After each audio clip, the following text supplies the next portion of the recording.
La pace è iscritta profondamente dentro di noi, in ogni essere vivente, sempre. E noi siamo strumenti di pace quando riconosciamo che il nostro respiro non è nient'altro che il respiro di tutto, di tutti, di tutta la vita che respira in noi, una, indivisa, ubiqua, infinita.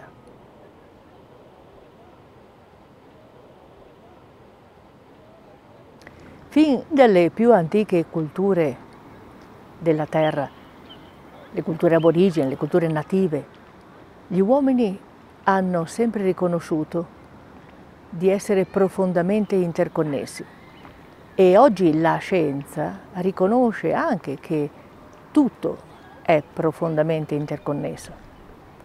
Mari, alberi, cielo, pianeti, stelle, esseri umani, tutto ciò che esiste è profondamente interrelato in un'unica entità.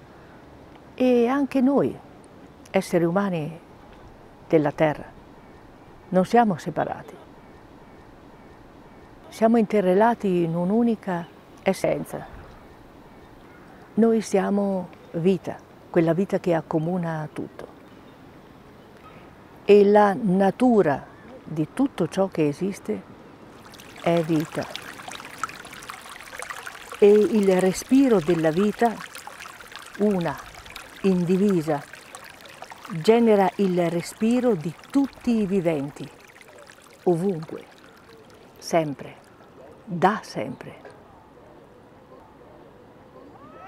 Vicino a New York, nello stato del New Jersey, l'Università di Princeton, nel suo Global Consciousness Project, scrive: una coscienza coerente crea ordine nel mondo. Interazioni sottili ci connettono l'uno con l'altro e con la Terra. L'evidenza suggerisce un campo unificato di coscienza emergente che è stato descritto da saggi di tutte le culture. Quello che accomuna gli esseri viventi è coscienza.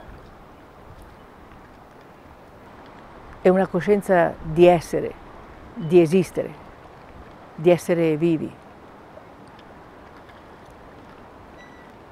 E anche la scienza oggi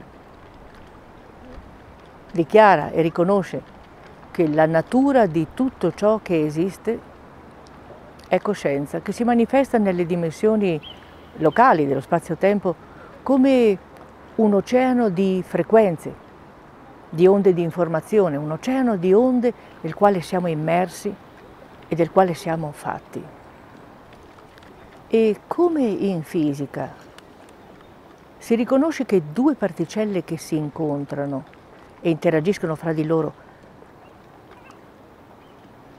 creano uno scambio di informazione fra esse e lasciano delle impronte indelebili l'una con l'altra che rimarranno sempre. Così nel macrocosmo gli esseri viventi lasciano impronte indelebili in ogni interrelazione, in ogni nostro dialogo. Anche i nostri pensieri sono onde che immettiamo in tutto il campo dell'esistenza ed essi sono capaci di creare risonanze, di creare impronte, di imprintare tutto quello che è il campo dell'esistenza. E allora c'è da chiederci con che pensieri noi entriamo in interrelazione e in dialogo con gli altri. Come la nostra presenza porta prospettive, aperture, idee, dubbi, timori nel campo della vita quotidiana. Perché ognuno dei nostri pensieri è capace di imprintare tutto il campo dell'esistere, così come una nota in una sinfonia, una nota fosse dissonante in una sinfonia, impronta di sé tutta la sinfonia, come se una gocciolina radioattiva entrasse nell'oceano e tutto l'oceano diverrebbe radioattivo. Con che pensieri camminiamo ogni giorno? Con che dubbi, con che timori, con che paure? La guerra cessa quando cessa dentro di noi, perché ogni pensiero di guerra, di separazione, di allontanamento, di esclusione, di differenza, crea separazione, crea conflitto. E allora c'è veramente da domandarci che cosa immettiamo nel campo dell'esistenza con la nostra presenza. E ce lo dobbiamo domandare anche perché oggi, con le teorie della complessità, sappiamo anche, riconosciamo anche che il più piccolo, la più infinitesima delle differenze, delle trasformazioni di un nostro pensiero, una chiusura che diventa apertura, la più piccola trasformazione è capace di creare infiniti cambiamenti in tutto il campo della vita. E mai, come oggi, la responsabilità della evoluzione della vita sul pianeta è nelle mani degli uomini. Non possiamo non riconoscerlo. E tale responsabilità è ancorata nella coscienza che la pace non è un processo là fuori, è un processo iscritto dentro di noi, dentro di ogni essere vivente. Non ci sarà qualcun altro che deve portare avanti il processo di pace.